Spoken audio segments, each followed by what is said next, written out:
Siapakah iblis yang mencobai Yesus di padang gurun? Yesus dicobai di padang gurun selama 40 hari dan 40 malam. Dalam kelaparan, kesepian, dan penderitaan, Anak Allah menghadapi konfrontasi yang akan menentukan nasib umat manusia. Namun pertanyaan besar muncul, siapakah yang berani menantang Mesias?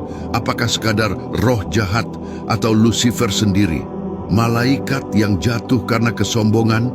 Alkitab mencatat bahwa Yesus dipimpin oleh Roh Kudus ke padang gurun untuk dicobai oleh iblis. Matius 4 ayat 1-2. Ini bukan kebetulan, melainkan rencana ilahi. Seperti Israel diuji 40 tahun di padang gurun dan gagal, Yesus menghadapi ujiannya untuk menang.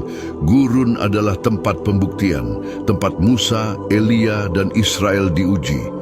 Kini Yesus, Adam terakhir, berdiri menghadapi musuh yang sama yang pernah menipu manusia pertama di Eden. Iblis tidak menyerang dengan kekerasan, melainkan dengan kata-kata. Seperti di Taman Eden, ia memutarbalikkan kebenaran dan menggunakan logika yang menipu. Ia bahkan mengutip kitab suci, menunjukkan bahwa musuh mengenal firman Allah, tetapi menggunakannya untuk menyesatkan. Alkitab menyebutnya iblis, Yunani diabolos, penuduh, dan setan. Bahasa Ibrani, Satan, lawan. Lalu apakah ia sama dengan Lucifer? Yesaya 14 ayat 12 berbicara tentang bintang fajar yang jatuh dari langit. Lucifer pembawa terang. Yehezkiel 28 menggambarkan kerup yang diurapi, sempurna sejak diciptakan, namun jatuh karena kejahatan. Walau secara konteks berbicara tentang raja dunia, bahasa yang digunakan menunjuk pada kejatuhan kosmik yang lebih dalam. Dengan demikian, Alkitab memberi gambaran bahwa sosok yang mencobai Yesus bukan sekadar roh jahat biasa, melainkan musuh lama Allah yang sejak awal menentang kehendaknya. Dan di padang gurun itu Yesus menang, di tempat di mana manusia sebelumnya selalu kalah. Teks-teks Alkitab yang awalnya merujuk pada raja-raja dunia juga menunjuk pada kejatuhan makhluk rohani. Yesus berkata, "Aku melihat setan jatuh dari langit seperti kilat." Lukas 10 ayat 18. Sosok yang jatuh ini sering disebut Lucifer, pembawa terang, adalah makhluk surgawi yang memberontak karena ingin merebut takhta Allah. Sejak itu ia menjadi setan, lawan, penuduh, dan penyesat manusia. Kitab Ayub menunjukkan bahwa setan masih diizinkan hadir di hadapan Allah. Ayub 1 ayat 6 bertindak menentang rencana ilahi. Maka masuk akal bahwa sosok yang sama inilah yang kemudian mencobai Yesus di padang gurun. Mengapa setan begitu ingin mencobai Yesus? Karena sejak Eden ia tahu janji Allah, keturunan perempuan akan meremukkan kepalanya. Kejadian 3 ayat 15. Jika Mesias gagal, rencana penebusan manusia runtuh.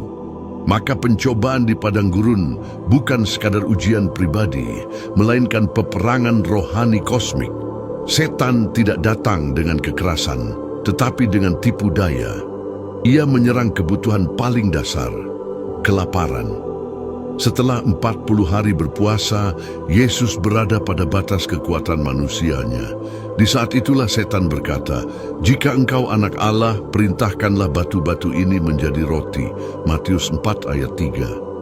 Godaan ini tampak masuk akal, tetapi jebakannya dalam. Setan meragukan identitas Yesus dan mendorongnya bertindak di luar kehendak Bapa. Seperti di Eden, ia menanamkan pertanyaan, bukan perintah. Namun Yesus menang. Ia menjawab dengan firman, "Manusia hidup bukan dari roti saja, tetapi dari setiap firman yang keluar dari mulut Allah." Ulangan 8 ayat 3. Padang gurun bukan hukuman, melainkan persiapan. Kristus menunjukkan bahwa ketaatan kepada Bapa lebih penting daripada pemenuhan kebutuhan jasmani. Selama 40 tahun di padang belantara, Tuhan menopang umatnya dengan manna, roti dari surga, untuk mengajar mereka bergantung sepenuhnya kepadanya. Namun banyak yang bersungut-sungut dan jatuh dalam ketidaktaatan. Yesus tidak mengulangi kegagalan itu. Ia berada di padang gurun, bukan untuk menantang kehendak Allah, melainkan untuk tunduk sepenuhnya kepadanya. Identitasnya sebagai anak Allah tidak perlu dibuktikan melalui mukjizat yang gegabah. Godaan pertama gagal. Setan tidak mampu membuat Yesus meragukan Bapa atau bertindak di luar kehendaknya. Maka datanglah godaan kedua yang lebih licik. Memakai firman Tuhan itu sendiri, iblis membawa Yesus ke puncak bait Allah dan mengutip Mazmur 91, tetapi dengan memelintirnya menghilangkan syarat dalam segala jalanmu. Tujuannya jelas, mendorong Yesus untuk menguji Tuhan dan memaksanya bertindak. Yesus menolak dengan tegas, mengutip Ulangan 6, "Janganlah engkau mencobai Tuhan Allahmu." Iman sejati tidak menuntut pembuktian spektakuler. Tuhan tidak perlu diuji karena kesetiaannya telah nyata sepanjang sejarah. 2 kali gagal, setan melancarkan serangan terakhir yang paling langsung, kekuasaan dan kemuliaan dunia. Semua kerajaan bumi diperlihatkan, lalu tawaran itu diberikan, penyembahan sebagai gantinya. Kali ini tidak ada lagi tipu daya halus, namun Yesus tetap teguh. Ia tidak tergoda oleh kelaparan, tidak jatuh pada kesombongan rohani, dan tidak menukar ketaatan dengan kekuasaan. Dengan ketaatan sempurna kepada Bapa, Yesus menghancurkan setiap strategi musuh. Setan tidak lagi meragukan identitas Yesus atau memelintir kitab suci. Ia langsung menawarkan kekuasaan mutlak atas kerajaan dunia dengan satu syarat, satu tindakan penyembahan. Tawaran ini menunjukkan bahwa dalam batas tertentu, setan memang memiliki pengaruh atas sistem dunia. Alkitab menyebutnya penguasa dunia ini, Yohanes 12 ayat 31, dan Allah zaman ini, 2 Korintus 4 ayat 4. Sejak kejatuhan manusia, ia memengaruhi sistem, bangsa, dan pemerintahan yang menolak kebenaran. Namun godaan ini lebih dalam dari sekadar kekuasaan. Setan menawarkan jalan pintas bagi Yesus. Misi Mesias memang untuk memerintah atas seluruh bumi, tetapi jalan Allah adalah melalui penderitaan dan salib. Setan menawarkan kerajaan tanpa salib, kemuliaan tanpa pengorbanan. Jika Yesus menerima, ia akan berkuasa tanpa penebusan, otoritas tanpa keselamatan. Yesus menolak dengan tegas. Engkau harus menyembah Tuhan, Allahmu, dan hanya kepada Dia sajalah engkau berbakti. Ulangan 6 ayat 13. Tidak ada jalan pintas dalam rencana Allah. Kerajaan Kristus datang melalui ketaatan dan salib, bukan kompromi dengan kegelapan. Setan pun mundur, tetapi hanya untuk sementara. Lukas 4 ayat 13. Serangan berikutnya datang melalui orang-orang terdekat. Ketika Petrus mencoba menghalangi Yesus dari penderitaan, Yesus menegur pengaruh di baliknya. Enyahlah setan, Matius 16 ayat 23.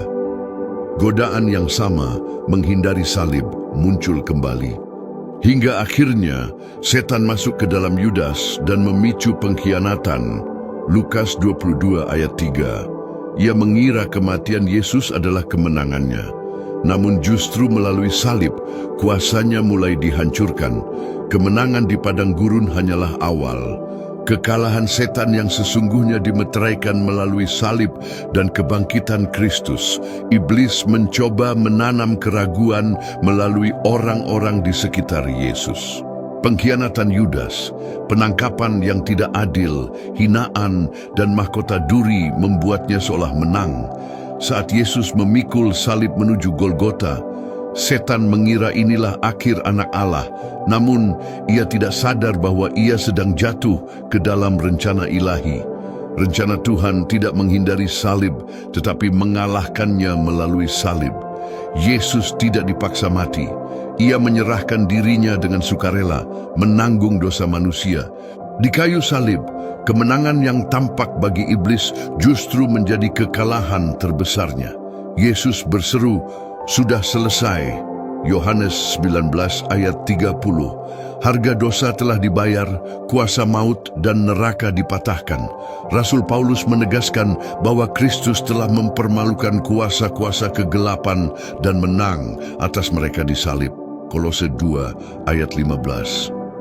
Apa yang dimulai di padang gurun berakhir di kayu salib. Setan pernah menawarkan kerajaan dunia, tetapi akhirnya Yesuslah yang memegang kunci maut dan neraka. Wahyu 1 ayat 18. Musuh dikalahkan bukan dengan kekerasan, melainkan oleh pengorbanan sempurna domba Allah. Meski iblis masih menipu dan memutar kebenaran, kekalahannya sudah pasti. Akhirnya ia akan dilemparkan ke lautan api selamanya.